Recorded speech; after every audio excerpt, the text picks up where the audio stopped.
The Galactic Council chamber buzzed with the familiar hum of 100 different species breathing, clicking, and humming in their native atmospheres.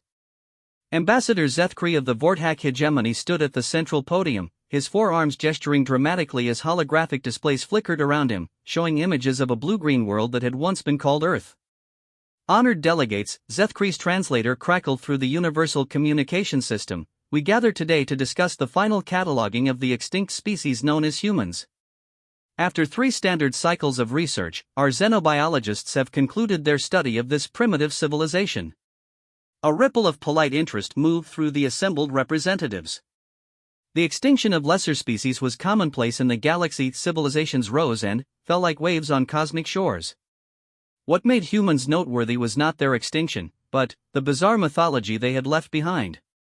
Dr. Veltar, the Council's chief xenobiologist, materialized as a shimmering hologram beside the podium. Her crystalline form reflected the chamber's lights as she began her presentation. The human species demonstrated typical pre-spaceflight characteristics: tribal warfare, resource depletion, and an inability to unite their fractured governments. They destroyed themselves through nuclear warfare approximately 57 standard years ago. The delegates murmured among themselves. Another failed species, tragic but unremarkable. However, Dr. Veltar continued, her form brightening, what makes humans fascinating from an anthropological perspective is their extraordinary mythology. No species in recorded galactic history has created such elaborate, violent, and, frankly, absurd legends about their own capabilities.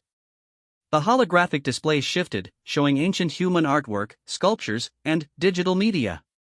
Images of humans wielding impossible weapons, surviving unsurvivable conditions, and performing feats that defied every known law of physics and biology. Observe, Dr. Veltar gestured to a particular image, a human figure standing atop a mountain of defeated alien creatures, holding what appeared to be a weapon that could destroy planets. They called this genre science fiction, but, more specifically, there was a subset they termed HFY, which roughly translates to humanity, yeah, in their crude vernacular. Laughter rippled through the chamber, or the various species equivalents of laughter. The Zephyrian's tentacles quivered with amusement, while the silicon-based Quereth delegates emitted harmonic vibrations that indicated mirth. They genuinely believed, Dr. Veltar's tone carried scientific bewilderment, that they were somehow exceptional among galactic civilizations. Their legends depicted humans as unstoppable warriors who could defeat any alien threat through sheer determination, primitive cunning, and what they called human spirit. They imagined scenarios where their species would unite the galaxy through conquest or diplomacy, always portraying themselves as the dominant force. Ambassador Quinera of the Stellar Confederation raised one of her 6 arms. Doctor, surely these were simply entertainment fantasies? Most species create idealized versions of themselves in their fiction. True, Ambassador, but the scale and persistence of human self-aggrandizement was unprecedented. They created thousands of stories where they defeated advanced alien civilizations using primitive weapons and tactics. They imagined their space marines conquering the galaxy with chemical propellant weapons and metal armor. They believed their emotional volatility was somehow a tactical advantage. The chamber erupted in what could generously be called laughter. The idea that emotional instability could be advantageous in warfare was so absurd that even the typically stoic Kelvin representatives showed signs of amusement.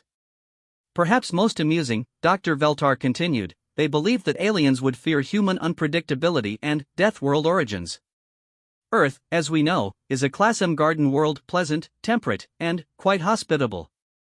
Yet humans convinced themselves it was a death world that produced superior warriors. Captain Mordon of the Hegemony Defense Fleet stood, his scaled hide shimmering with military decorations.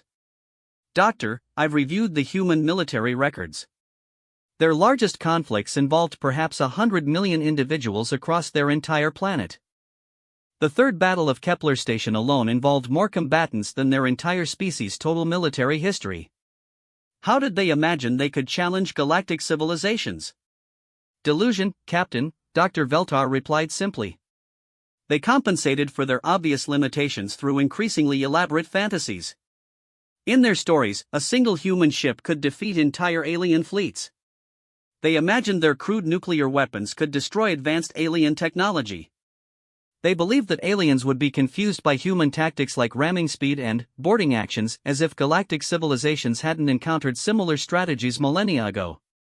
The presentation continued with increasingly ridiculous examples. Humans had imagined themselves surviving in vacuum for extended periods, shrugging off energy weapons, and intimidating advanced aliens through aggressive posturing. They had created elaborate scenarios where their pack bonding instincts would somehow revolutionize galactic society. Most telling, Dr. Veltar noted, is their complete inability to imagine alien civilizations that weren't either helplessly naive or cartoonishly evil. In human fiction, aliens either needed human guidance to achieve their potential or were mindlessly destructive forces that only humans could stop. They couldn't conceive of civilizations that were simply better than them. As the presentation wound down, delegates began filing out, chattering about the amusing delusions of the extinct species. The humans had been a footnote in galactic history, a brief, unremarkable civilization that had burned itself out before achieving anything of significance. Ambassador Zethkri was reviewing his notes when his aide approached, tentacles writhing with nervous energy. "Ambassador, there's been a development.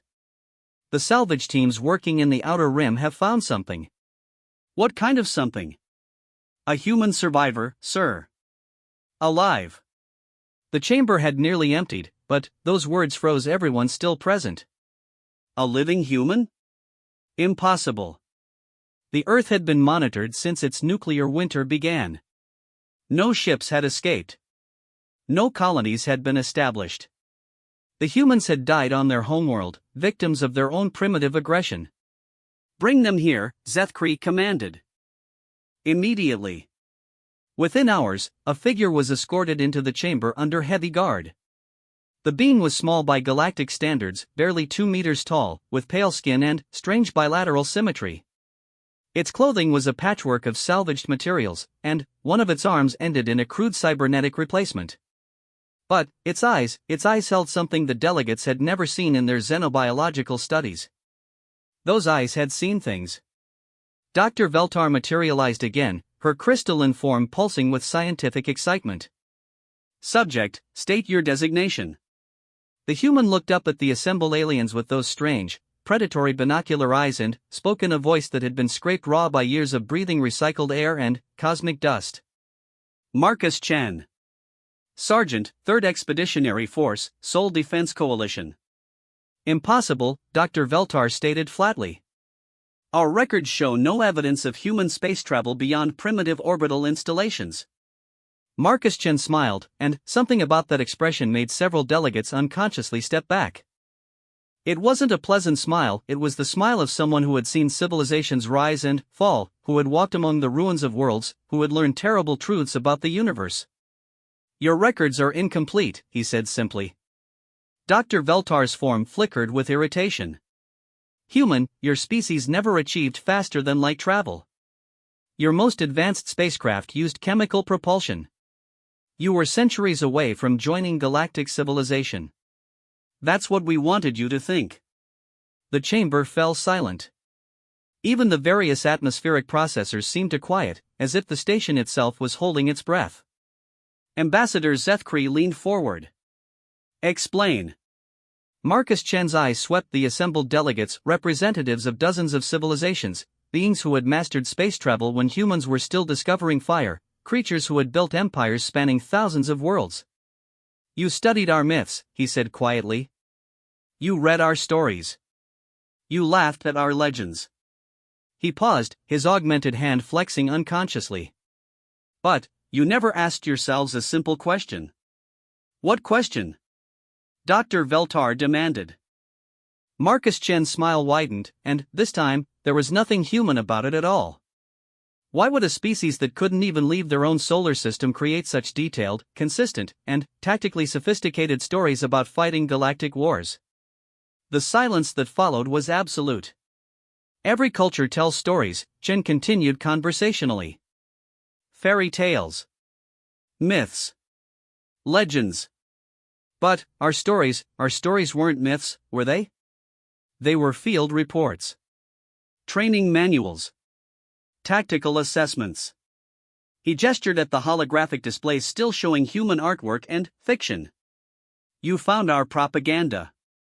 Dr. Veltar's form was flickering rapidly now. That's impossible. We monitored Earth. We watched your civilization develop. There were no hidden technologies, no secret space programs. You monitored one Earth, Chen corrected. Terra Prime. The Garden World. The nature preserve where we kept the control group. The temperature in the chamber seemed to drop several degrees.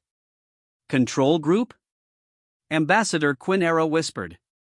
Marcus Chen nodded. See, the thing about humans, the thing you never understood, is that we're really, really good at one thing. We're good at pretending to be weak while we figure out how to kill you. His eyes found each delegate in turn. Terra Prime was our face to the galaxy. A primitive, fractured civilization destroying itself with nuclear weapons. Perfect cover. Cover for what? Zethkri's voice had lost all its diplomatic polish. For the real human civilization. The one that's been watching you for the last 300 years. The one that's been building fleets in dark space while you catalogued our extinct species. Chen's smile was predatory now. The one that's been waiting for you to drop your guard. He raised his cybernetic hand, and, suddenly, delegates across the chamber were receiving priority alerts on their communication devices. Fleet movements. Ships appearing on sensors. Massive energy signatures materializing at the edge of known space. You see, Marcus Chen said as chaos erupted around him, our stories weren't fantasies about what we hoped we could do. They were warnings about what we were going to do. The last thing Dr. Veltar's sensors recorded before the station's communication array went dark was Marcus Chen's final words, spoken with the casual confidence of a species that had turned deception into an art form. Humanity, yeah. Outside, the first human dreadnoughts began dropping out of hyperspace. The human dreadnoughts didn't announce themselves with fanfare or threats. They simply materialized in the space around Galactic Council Station Omega like predators stepping out of shadows. One moment the sensors showed empty space, the next moment they detected massive energy signatures that had somehow bypassed every early warning system in the galaxy. Admiral Karthess of the Hegemony Fleet watched from the command deck of his flagship as the impossible vessels took formation around the station. His tactical officer, a highly trained Zephyrian whose species had perfected space warfare before humans had even discovered fire, turned to him with confusion written across her tentacled face. Admiral, these ships, they're not using any known propulsion system. Our sensors can't even properly classify their weapon signatures. Karthess had commanded fleets for over 200 standard years. He had fought in the Kelvin expansion wars, had broken the siege of Arcturus, had negotiated the surrender of the Quereth rebellion. But, as he stared at the human vessels through the viewscreen, he felt something he hadn't experienced in decades: uncertainty. The ships looked wrong. Not primitive, that would have been reassuring. They looked like someone had taken every principle of galactic ship design and deliberately inverted it. Where galactic vessels were sleek and energy efficient, these were angular and aggressive. Where standard designs optimized for speed and maneuverability, these ships appeared to prioritize raw destructive capability and armor thickness. Sir, his communications officer called out, we're receiving a transmission from the human vessels. They're requesting permission to dock and retrieve their representative. Their representative?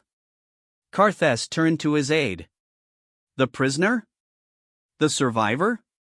Before his aide could respond, another voice cut through the bridge communications, clear, calm, and speaking perfect galactic standard without any translation matrix. Admiral Karthess.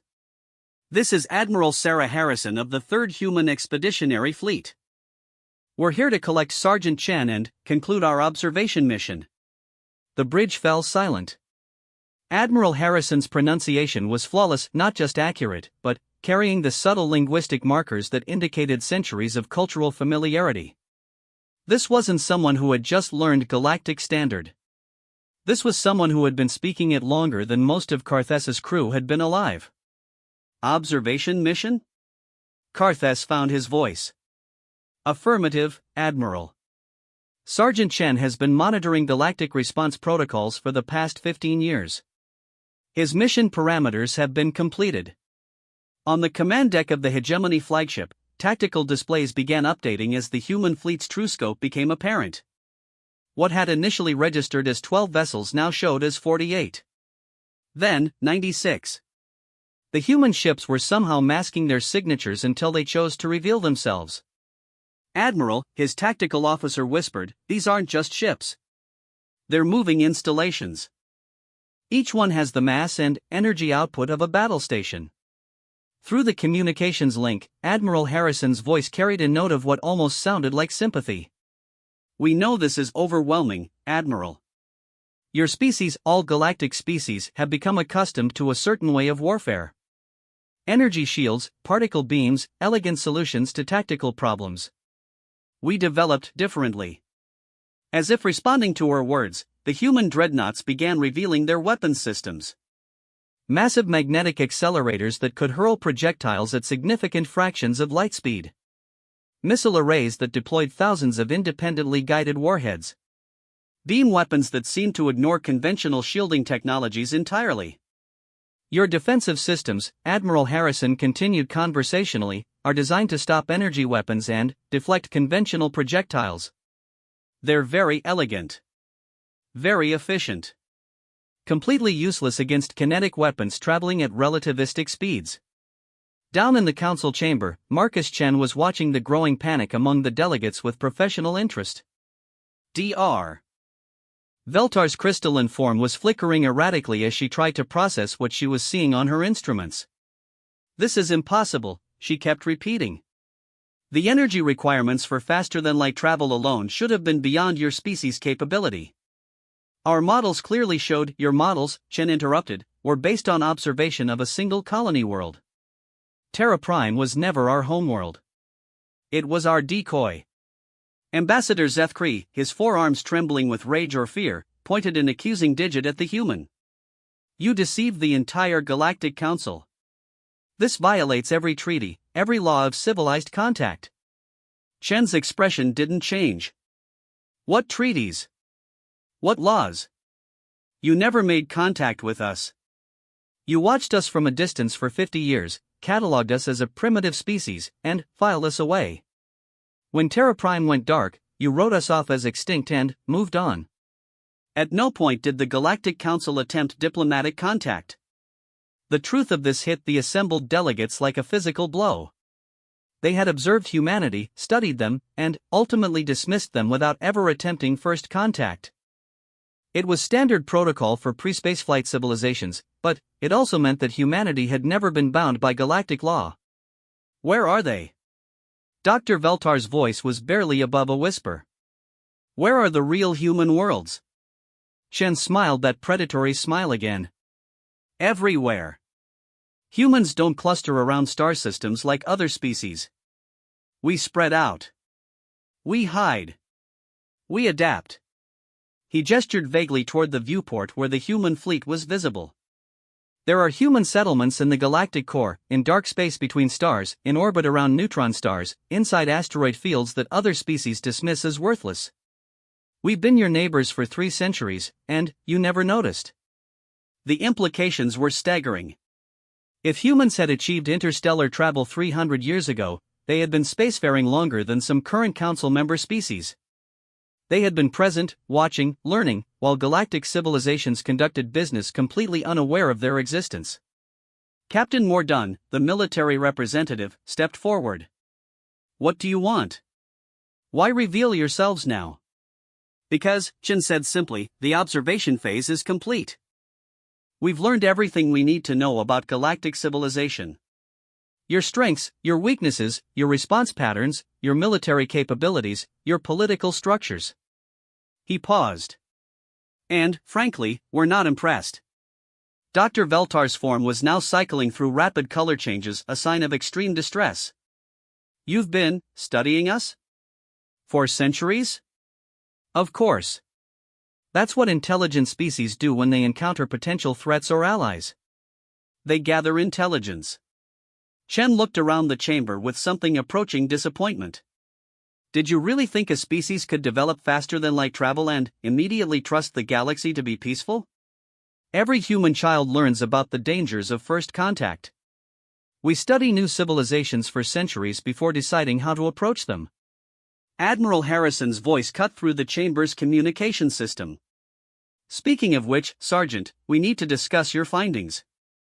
Chen touched his augmented ear, activating a communication device the Council's security had somehow missed. Admiral Harrison. Good to hear from you. How's the fleet? Ready to proceed to Phase 2, pending your assessment. Are they hostile?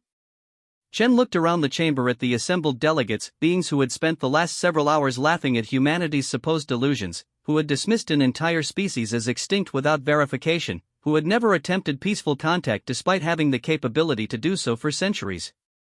Hostile? No. Arrogant, certainly. Dismissive, absolutely. Dangerous through negligence and assumption. He paused, considering. Recommend standard integration protocols with enhanced monitoring. Understood. Beginning diplomatic positioning. Around the station, the human fleet began moving into what could only be described as a defensive formation, but defensive of the station, not threatening it. The massive dreadnoughts positioned themselves to shield the Galactic Council installation from any potential threats from the outer system. What's happening? Ambassador Quinera demanded. Protection, Chen replied. See, there's something else you need to understand about humans. When we commit to protecting something, we protect it. And, right now, we're committed to protecting galactic civilization. From what? Chen's expression grew serious for the first time since he'd entered the chamber. From the things that are coming. The things we've been fighting in the dark spaces between stars while you've been having philosophical debates about extinct primitives. Outside, long-range sensors began detecting new contacts at the edge of the system. Massive objects moving at impossible speeds, their energy signatures unlike anything in galactic databases. But, the human fleet was already moving to intercept them, their formations shifting with the precision of units that had been fighting together for decades. Admiral Harrison's voice crackled through the communication system one more time. Ladies, gentlemen, and assorted galactic representatives, welcome to the real war. Humanity is pleased to finally make formal first contact. We have a lot to discuss, and, unfortunately, very little time to discuss it. The first explosions lit up the outer system as human weapons engaged targets that the Council's sensors could barely detect. Energy discharges that dwarfed anything in recorded galactic warfare illuminated the darkness of space. Marcus Chan looked around the chamber one final time. That HFY fiction you were laughing at? The stories about humans saving the galaxy? He smiled, but, this time it held no predatory edge, only grim determination. Those weren't fantasies. They were recruitment posters. As alerts began sounding throughout the station and the human fleet engaged invisible enemies in the outer darkness, the delegates of the Galactic Council began to understand that their peaceful, ordered universe had just become very, very complicated. #The truth behind the legends. The emergency session of the Galactic Council convened 6 hours after first contact with humanity, though first contact was a term that had lost all meaning when applied to a species that had been secretly observing galactic civilization for 3 centuries. The chamber that had recently echoed with laughter at human delusions now hummed with the tense energy of representatives trying to comprehend a universe that had fundamentally changed overnight. Admiral Sarah Harrison stood at the central podium, her presence somehow commanding attention despite her relatively small stature by galactic standards. Behind her, holographic displays showed tactical readouts from the outer system, where human forces had successfully repelled what the displays labeled as devourers, entities that appeared as massive, constantly shifting masses of dark matter that consumed energy and matter indiscriminately. Honored delegates, Admiral Harrison began, her voice carrying the weight of someone who had commanded fleets in battles the galaxy had never known existed. I want to address your questions about humanity's place in galactic affairs. But, first, I need you to understand what we've been fighting. The holographic display shifted, showing recordings of battles in deep space, conflicts that had raged for decades in the void between stars. The human ships fought with a desperate efficiency against enemies that defied conventional understanding. Creatures that seemed to exist partially outside normal spacetime, consuming entire star systems by converting matter directly to energy, leaving behind nothing but empty void. Dr. Veltar, her crystalline form still flickering with distress, raised a manipulator arm. Admiral Harrison, our sensors detected no evidence of these devourers until tonight. How is this possible?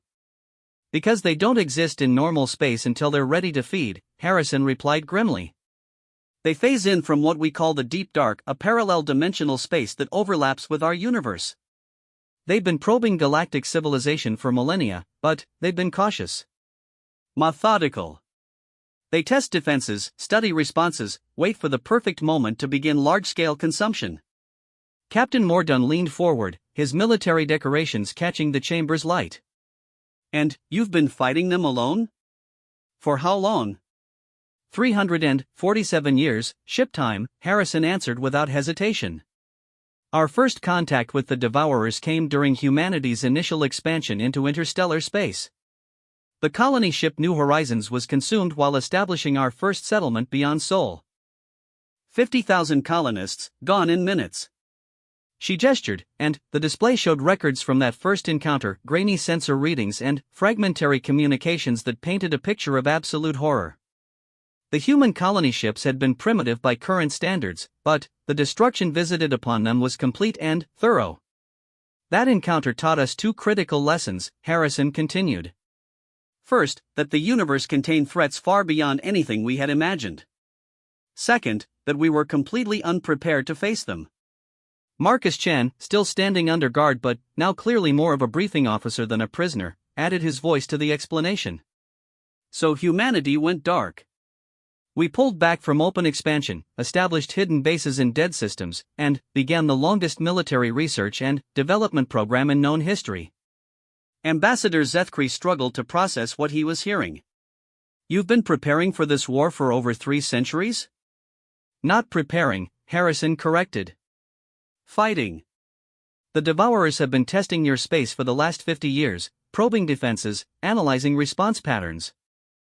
Every stellar anomaly, every unexplained energy discharge, every navigation hazard that your survey ships reported, those were encounters with advanced scouts.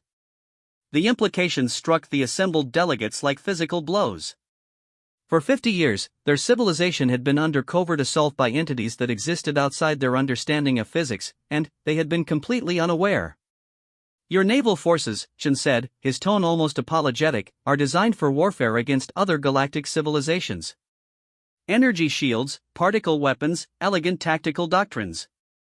They're completely useless against enemies that can phase through normal matter and consume energy directly. Admiral Harrison nodded. Which is why humanity developed along different lines.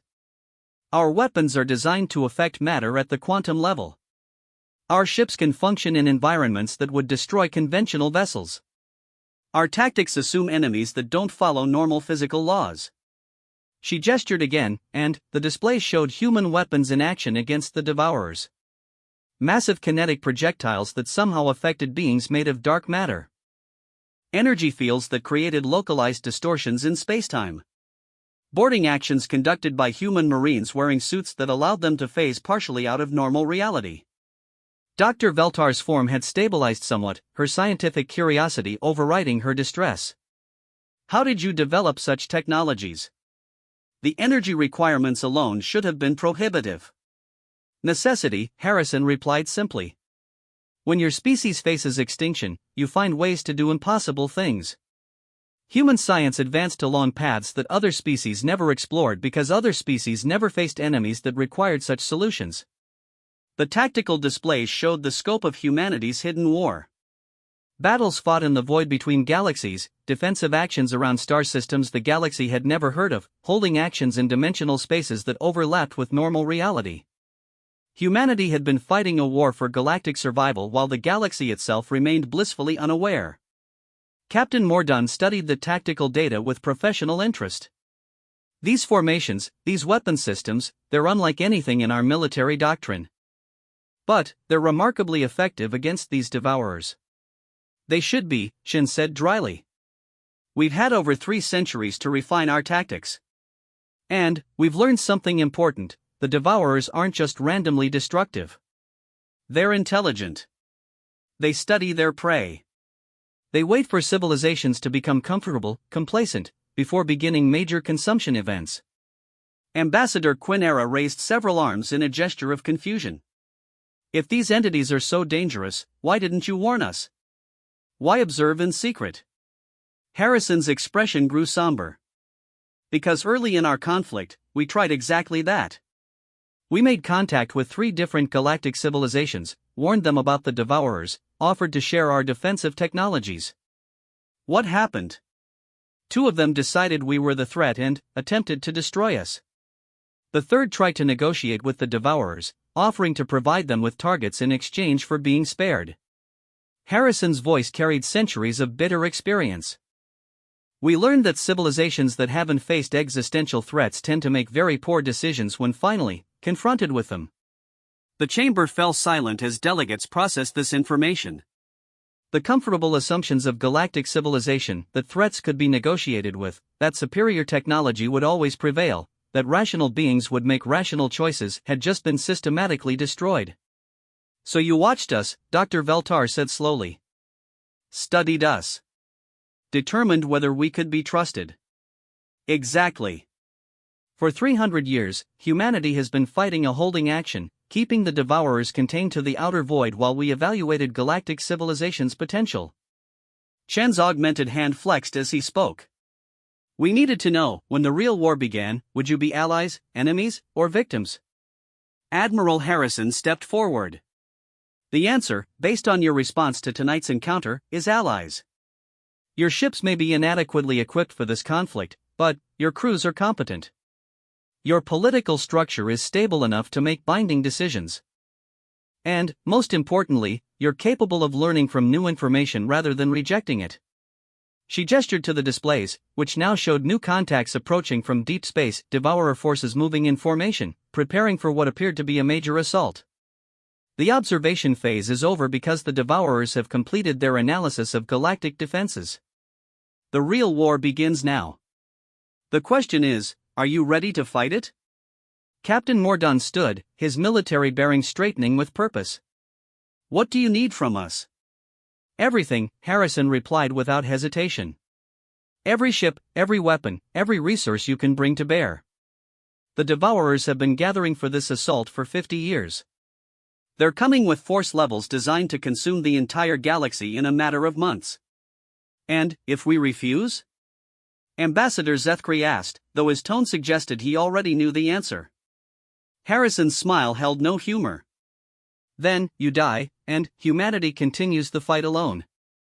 We've been preparing for that possibility as well. She paused, her expression softening slightly. But, we'd prefer to have allies. Fighting alone for 3 centuries gets tiring. Marcus Chen added his voice to the plea. Those HFY stories you found so amusing? The ones about humans saving the galaxy? They weren't fantasies, they were documentation of what we've been doing for the last 300 years. And, they were recruitment propaganda for the war we knew was coming. The display showed the approaching Devourer fleet in all its terrible glory, entities the size of moons, moving in formations that defied physics, consuming space itself as they traveled. But, arrayed against them were human forces that had been built specifically for this moment, supported now by a galactic civilization that was finally aware of the true nature of the universe. Admiral Harrison looked around the chamber, her eyes meeting those of each delegate in turn. Honored representatives, humanity formally requests alliance with the Galactic Council for the defense of our shared reality against entities that exist to consume it. We offer our weapons, our tactics, our experience, and our lives in this cause. She paused, and, for a moment, the weight of 3 centuries of secret warfare was visible in her expression. In return, we ask only that you fight beside us, learn from us, and help us prove that civilized life has a right to exist in this universe.